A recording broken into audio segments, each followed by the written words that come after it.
f1.5 made by Meyer Optic Görlitz. A lens that has been greatly improved in terms of light transmission, sharpness and contrast from the original Biotar 58mm f2 designed by Zeiss in 1930, while keeping the wonderful character of the original lens design.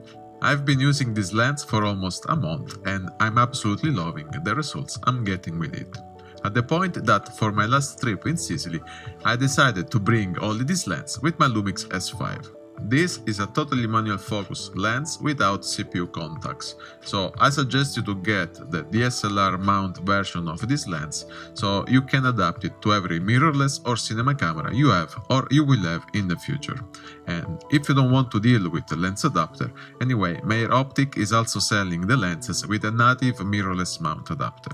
But I will say get the DSLR version because it's gonna be more future-proof in case you're gonna swap cameras. The build construction and look of this lens is absolutely fantastic.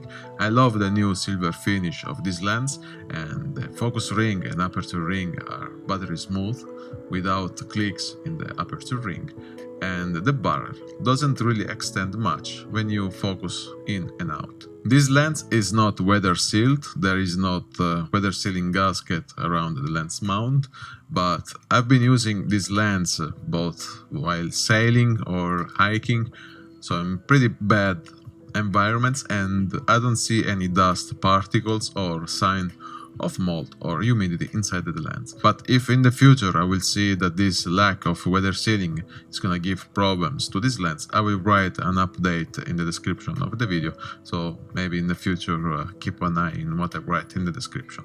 This lens weighs 405 grams, something that I absolutely love about it. Talking about sharpness, this lens is perfectly sharp at f1.5 in the center of the frame, with average contrast, and in the medium region of the frame it is a little bit soft, and the corners are considerably soft. At f2 I consider the center sharpness and contrast perfect, and the medium region of the frame starts to look acceptable.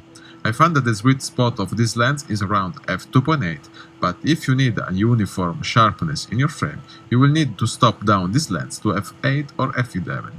The vignetting and distortion are pretty strong at f1.5, and you will need to stop down the lens to f5.6 to reduce the amount of vignetting, while for the distortion, if you stop down the lens, the distortion is not really going away. The quality of the bokeh is very good and progressive, the longitudinal chromatic aberrations are very well controlled, and the lens has some breathing when you rack focus. Talking about color rendering and contrast level, they are always great. This lens has a bit of a cooler look, so you will have to adjust your white balance according to this aspect. So for example, if you are taking photos during daylight at 5600 Kelvin, you will probably have to set your white balance at 6200 Kelvin to have a correct white balance. And keep talking about the characteristic of the coating. This lens is controlling flares very well, but if the light source is hitting your lens from the side or from the corners, you will see some funky rainbow flares entering in your frame. Now, why I say that I absolutely love the rendering of the images of this lens.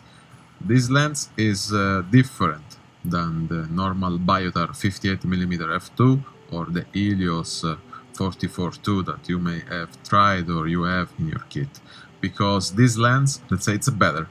It has much better coating, it's much sharper, it's clearer, the color separation and color tonalities are very well defined.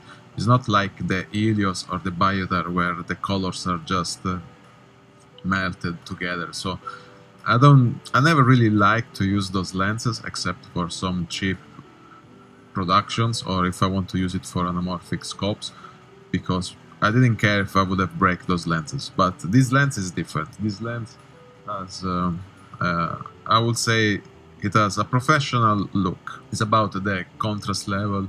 It's about the color rendition. So it is a serious lens. So I think it's worth the money. And I don't say that it's a must-have for all of you. It's a lens that is designed for people that know what they want. And if you want a lens with very strong character that can really create art in a different way than perfect pictures, I think this is a lens that you have to consider because it's very, very interesting. And if you're wondering if this is a better lens than the Primoplan 58mm f1.9, they are totally different lenses.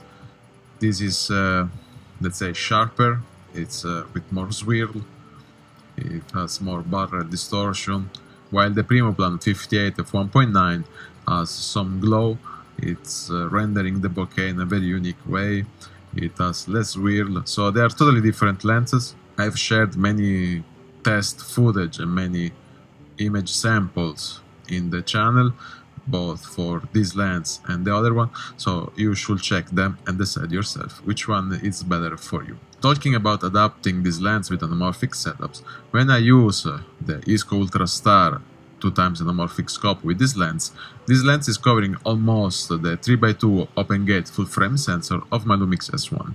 The lens is a bit long, so that's why I think there is some vignetting that you can notice more than a normal 50mm pancake lens. The sharpness is pretty good already at f1.5, but it will perform better at f2 or f2.8. The lens flares are subtle with an hint of rainbow color, and overall I love to use this lens with my anamorphic scope. In the upcoming weeks I will publish more test footage filmed with this lens, so consider subscribing if you don't wanna miss future videos about this lens or any other cool lenses. So this is it for today, guys. Thank you so much for watching, and I'll see you in the next one.